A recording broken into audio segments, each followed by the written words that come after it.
Before attempting to reset your Black& Decker battery, proper diagnosis is essential. Understanding why your battery isn't charging will help you choose the right solution and avoid potential damage. The most common sign of a battery problem is a blinking red light on your charger. This indicator tells you that something is preventing normal charging from occurring. Step 1 is checking for overheating. If your charger shows a rapidly flashing red light, your battery is likely too hot from heavy use. Always allow the battery to cool completely before attempting to charge it again. Step 2 involves inspecting all charging connections. Verify that your charger is plugged into a functioning outlet, the battery is properly seated, and there's no visible damage to either component. Step 3 is cleaning the battery contacts. Dirt and corrosion can prevent proper electrical connection. Clean both the battery charging contacts and the charger connection points using a dry cloth or soft brush. Black & Decker batteries use lithium-ion technology with built-in protection circuits.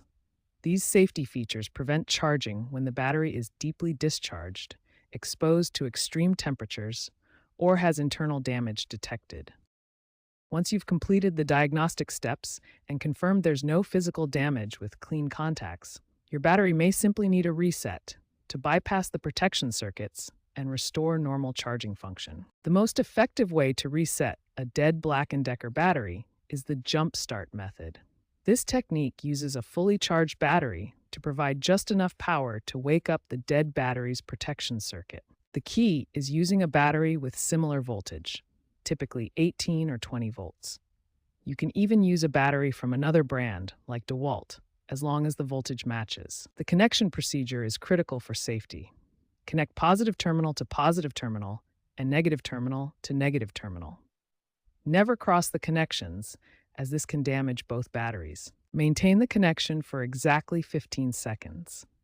This brief charge provides just enough voltage for the original charger to recognize the battery again. Don't leave it connected longer, as this could cause overheating. Alternatively, you can use a DC power supply instead of another battery. Set the voltage to 18 volts and the current to 1 amp. This method gives you more precise control over the charging process. After the jump start, immediately try charging the battery with its original charger. If the charger now recognizes the battery, you'll see the normal charging indicator light. Allow it to charge completely before use. If the battery still doesn't charge after the jump start attempt, the battery may be permanently damaged and require replacement. Internal cell damage or complete electrolyte depletion cannot be fixed with this method. Remember to always work in a well-ventilated area and wear safety glasses when jump-starting batteries. Keep the connection time brief to prevent overheating, and never attempt this method on visibly damaged or swollen batteries.